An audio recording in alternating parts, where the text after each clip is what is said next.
Saludar en estos momentos al maestro Ricardo Sevilla, periodista independiente, columnista del diario Basta y miembro de esta familia sin censura, para hablar, sí, de Vicente Fox y los intelectuales que aconsejaron, que apoyaron, que respaldaron el desafuero del presidente Andrés Manuel López Obrador, quien hoy retoma este tema precisamente en la mañanera.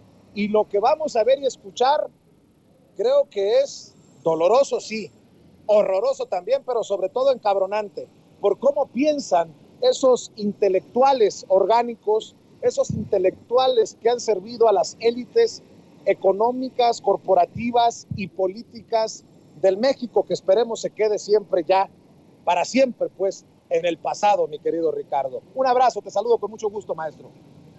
Abrazo de regreso, querido Vicente, público memorioso. En efecto, hoy el presidente López Obrador recordó el proceso, el terrible proceso de desafuero en su contra, y ese es un episodio importante, importantísimo, porque marca un punto de partida en la carrera política del presidente López Obrador y marca un punto de partida también en el acontecer político de este país. Pero primero que nada hay que recordar que entre 2004 y 2005 el tabasqueño se vio envuelto en una polémica, gran polémica, porque fue sometido a un juicio de desafuero acusado de desacatar una resolución judicial cuando era jefe de gobierno de la capital.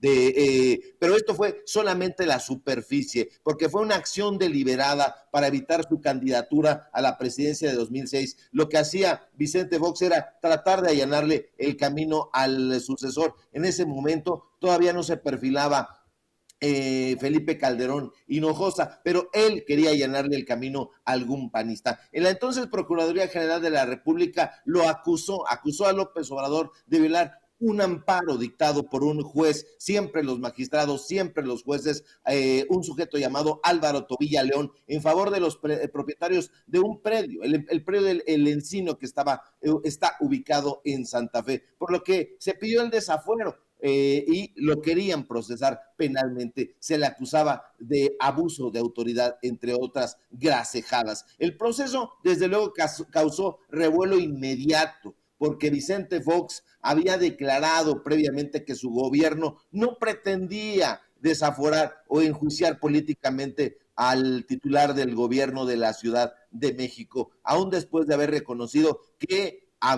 que estaba en contra de López Obrador. Ahora, antes de acudir a la Cámara de Diputados y protagonizar este video que compartió hoy en la mañanera, el ahora presidente López Obrador propuso una multitud a una multitud reunida en el Zócalo, en el cual nos encontrábamos. A lo mejor hasta una imagen de ahí de nosotros se puede ver, porque estábamos arriba del toldo de un tráiler. Pues bueno, inició un movimiento de resistencia civil y anunció que estuviera donde estuviera, buscaría la presidencia del entonces PRD, hoy que ya está extinguido. Ahora, aquí todo el entramado es muy truculento, a la manera de una historia de Franz Kafka, porque en efecto fue desaforado.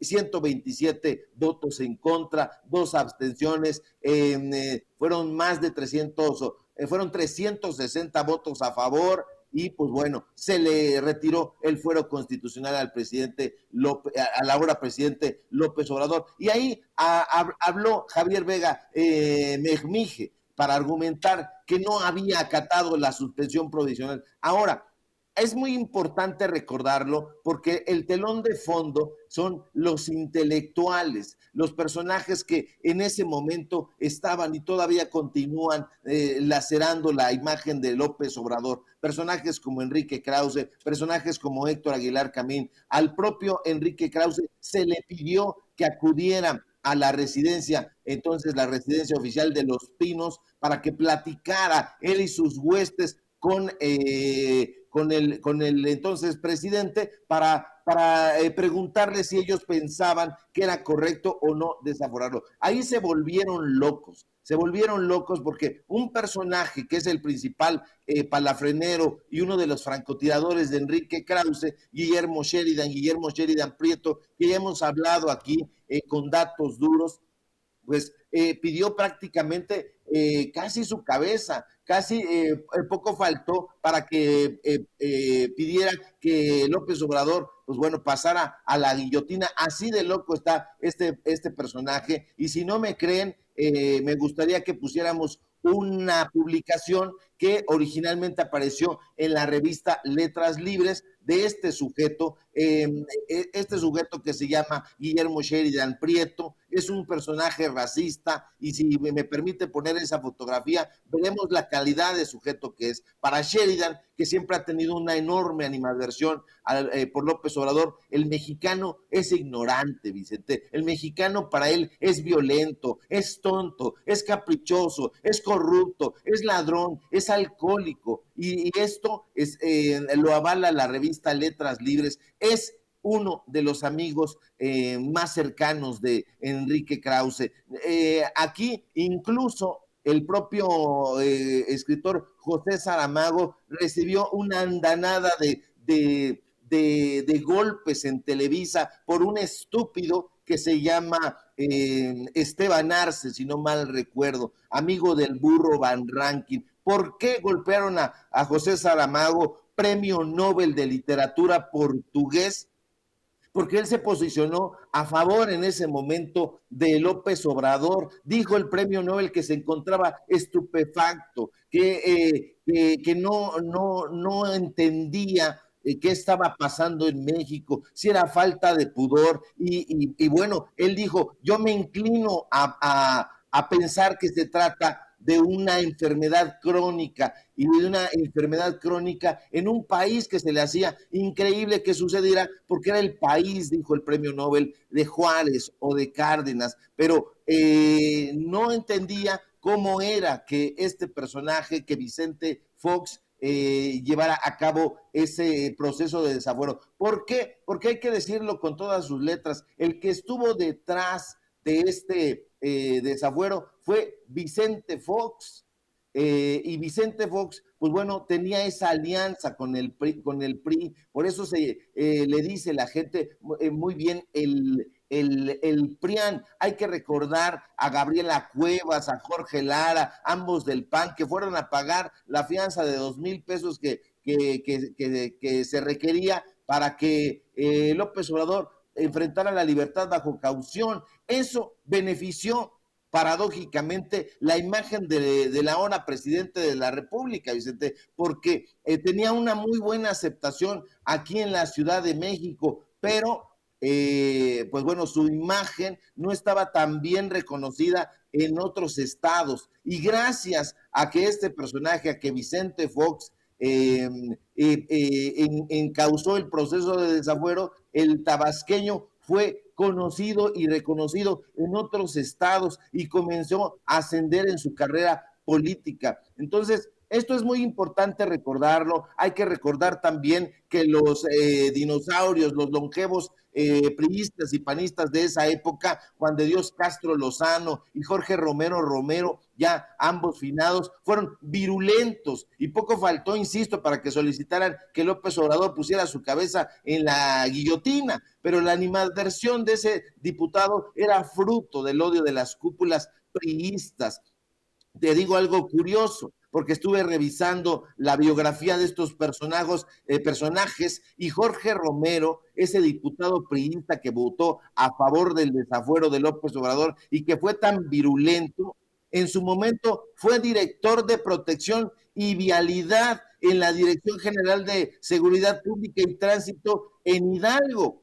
¿Y quién lo nombró? Su amigo Jesús Murillo Caram, quien era gobernador de Hidalgo. Entonces, todo está íntimamente ligado. Si nosotros empezamos a rascar, Vicente, público memorioso, nos vamos a dar cuenta que todas estas corruptelas, todos estos ladrones siempre han estado íntimamente ligados, siempre han celebrado contubernios, y López Obrador, que desde entonces era un contendiente temido y que finalmente en 2018 logró llegar a la presidencia por el voto democrático del pueblo mexicano, es un personaje que ellos le tienen una especial animadversión, y le tienen una animadversión porque es un político popular, que no populista, popular, y tiene una cercanía, una empatía con el pueblo de México, que ellos, con todos los bots, con todos los community managers, con todos los columnistas chayoteados, no podrán llegar a llenar sus zapatos, porque López Obrador definitivamente es un presidente absolutamente democrático, que está a favor, y siempre lo dijo, de las minorías. Y en ese sentido, pues hay que recordar siempre este proceso de desafuero, porque, insisto, marca un antes y un después en la carrera política del ahora presidente de la República. Pues vaya intelectuales que nos vendían, mi querido Ricardo, y qué bueno que los exhibes diariamente aquí en Sin Censura. Nada comparado con las voces que hoy tenemos y que hasta el propio presidente recomienda. La verdad que yo me sorprendí gratamente, porque además es una de las columnas que a mí me gusta leer, la de la admirada Violeta Vázquez. Recomienda el presidente este artículo sobre Ayotzinapa, alejado de los nombres, insisto, que nos han vendido históricamente, de los Krause, de los Sheridan, de los Héctor Aguilar Camín. Aquí está donde el presidente hace referencia a este artículo de la querida Violeta, si me permiten. Y también ayer leí un artículo que lo recomiendo mucho, de una escritora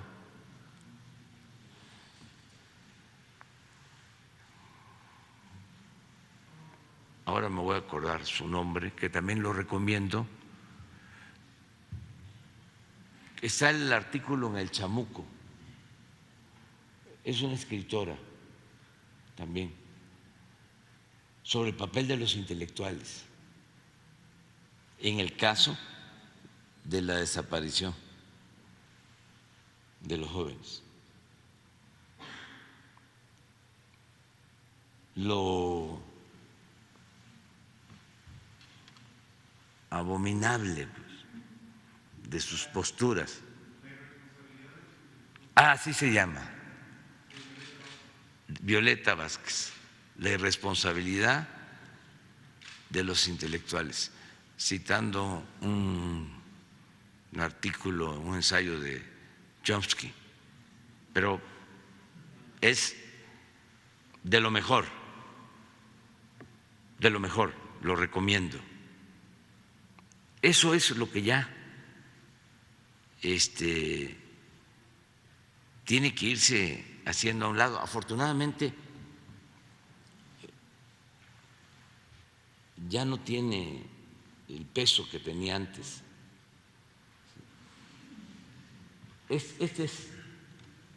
Ese lo recomiendo.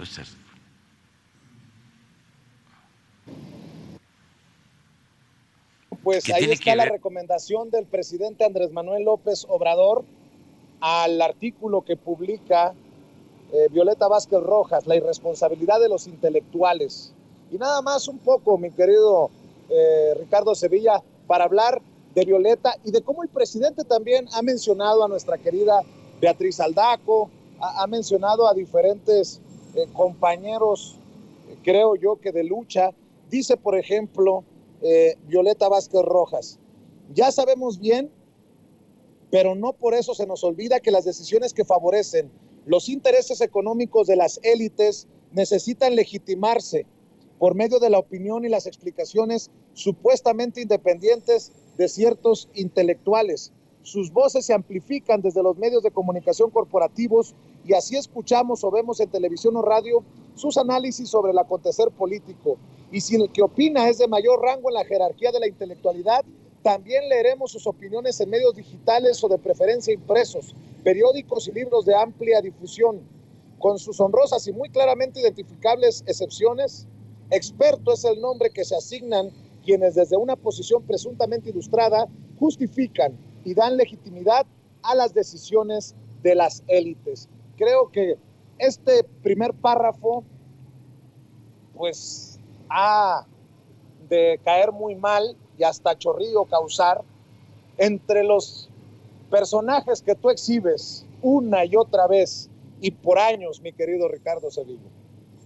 Así es, Vicente, nos da muchísimo gusto que ya se haya impuesto como una frase de uso común los medios de comunicación corporativos. Antes de que nosotros nos expresáramos así de los mal llamados medios tradicionales, no se hablaba de eso. Entonces ahora una y otra vez se habla de los medios de comunicación corporativos y nos da muchísimo gusto que haya este tipo de referencias que hace el presidente López Obrador, estas frases maniqueas con las que estaban trabajando estos intelectuales que han sido llamados también intelectuales, salían en la televisión y formaban el criterio de la gran familia mexicana, esa familia mexicana inteligente, memoriosa, que no quieren en las élites, como se ha visto en esta publicación de Guillermo Sheridan en Letras Libres, pues da un refresh a las nuevas plumas. En efecto, como bien dices, no son solamente los Leo Zuckerman, los Pascal Beltrán del Río, Nexos, Letras Libres y sus huestes, no, ha habido siempre un importante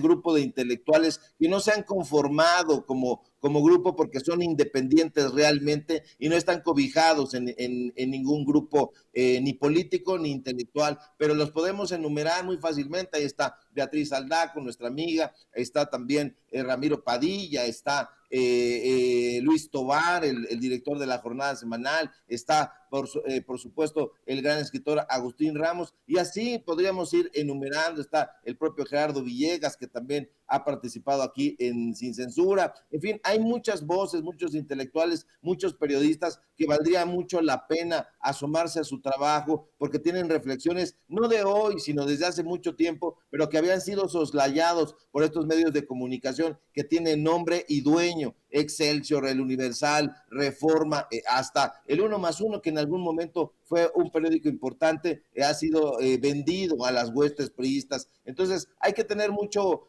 ojo y mucho tino, y hay que seguir las recomendaciones que da el presidente López Obrador. Hoy recomendó, por ejemplo, que se leyera a Pedro Páramo de Juan Rulfo, se recomendó que se leyera Los de Abajo, las aventuras de Demetrio Macías, esa gran novela de la Revolución Mexicana que escribió el gran Mariano Azuela. Pero eso no lo van a hacer ni los Loret ni los López Dóriga, porque prefieren estar presentando libros en el Senado de la República con dinero de los mexicanos, de las mexicanas, y bueno, pues con la anuencia de Ricardo Monreal y todas esas huestes pedorras.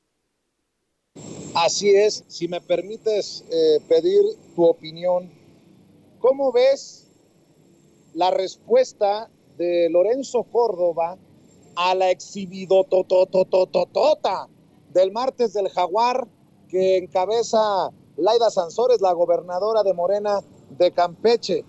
Este señor, creo yo, así como los intelectuales que tú estás exhibiendo, cree que somos pendejos, porque la respuesta que da Lorenzo Córdoba al ser exhibido en un intercambio presuntamente de mensajes con Alito Moreno, escribe en un tuit: a ningún demócrata debería sorprender que la autoridad electoral mantenga comunicación con dirigentes partidistas.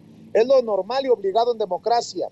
Como consejero presidente del INE, tengo y seguiré teniendo comunicación con todas, y pone con mayúsculas todas, las fuerzas políticas.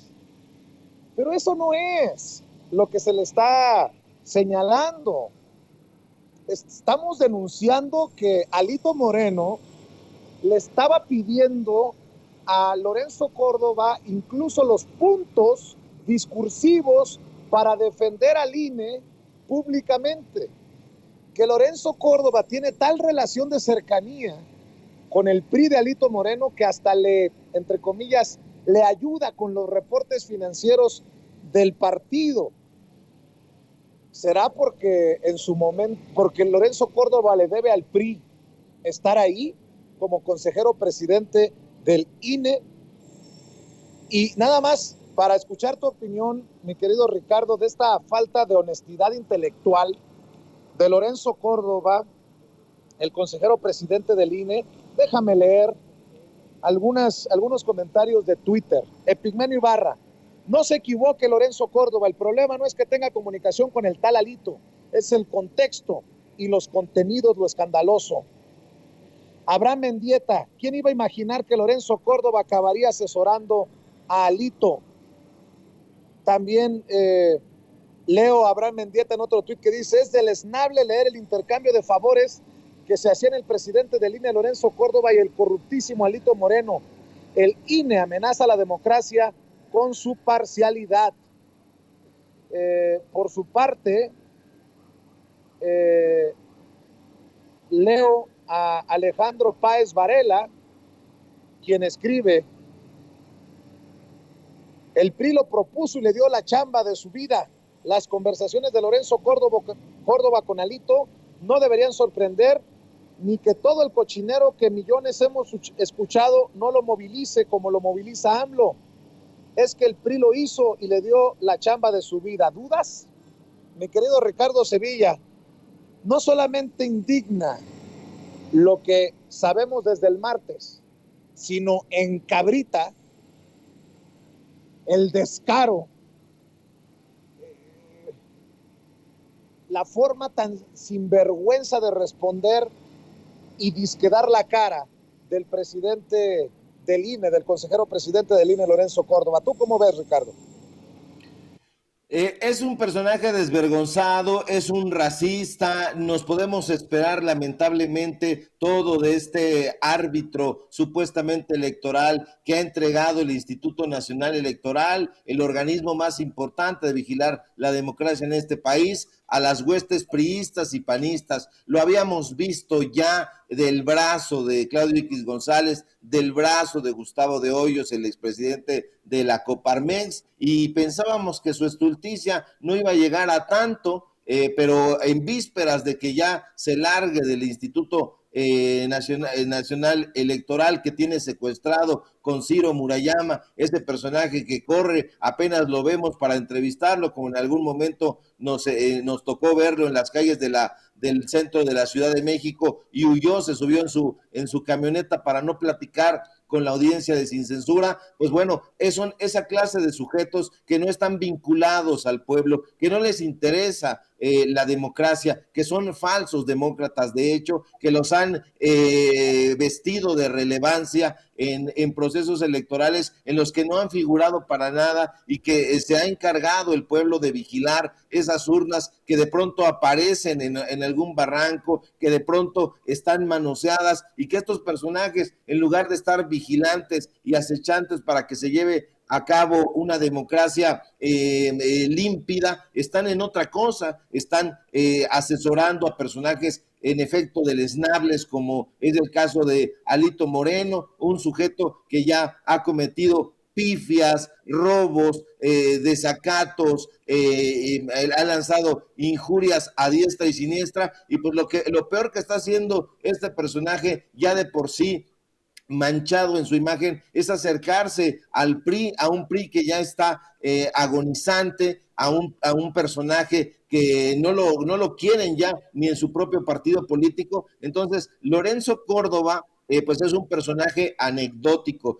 ya se va del Instituto Nacional Electoral en breve, pero aquí lo más relevante es que la gente se está dando cuenta que urge una reforma electoral, pero ya, entonces hay que ayudar desde nuestras trincheras a impulsar esta reforma salutífera en todo sentido, para que la democracia en este país, todavía embrionaria, crezca, se desarrolle y no fenezca como podría serlo si queda en las manos de estos personajes, que además hay que llegar al INE, hay que reformarlo y hay que sanearlo, porque hay muchos personajes que están pecho tierra. En su momento aquí en La Familia Sin Censura, nosotros dimos a conocer que están recibiendo muchos personajes de ahí instrucciones, órdenes de Mexicanos contra la Corrupción y la Impunidad, de Claudio X González. Entonces, hay muchos infiltrados, hay que hacer un saneamiento de raíz y vamos a estar muy atentos a que eso se lleve a cabo, porque es lo que necesita el pueblo de México.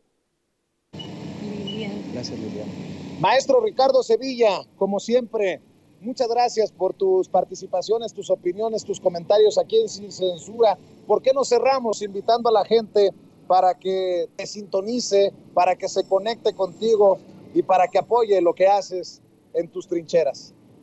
Al contrario, gracias a ti, querido Vicente, público memorioso. Siempre es un placer conversar con un periodista que tiene mucha trayectoria, aunque se enojen. Ya vi las fotografías que has estado subiendo y te felicito. Eso está haciendo rabiar a la derecha. Y pues bueno, vamos a continuar haciéndola rabiar, impulsando estos espacios. Síganme, por favor, en Twitter, @Sevilla Crítico, en Facebook, Ricardo Sevilla, así nada más. Síganme, por favor, en Los Datos Duros, Ricardo Sevilla, así ya se llama el canal, porque luego nos lo estaban escondiendo en YouTube. Ahí tenemos informativo en punto de las 8:30 de la noche y por supuesto aquí en La Familia Sin Censura, donde estamos participando entre 11 y 12 del día, de lunes a viernes. Te mando un fuerte abrazo, querido Vicente, y pues vámonos al jueves de Tianguis.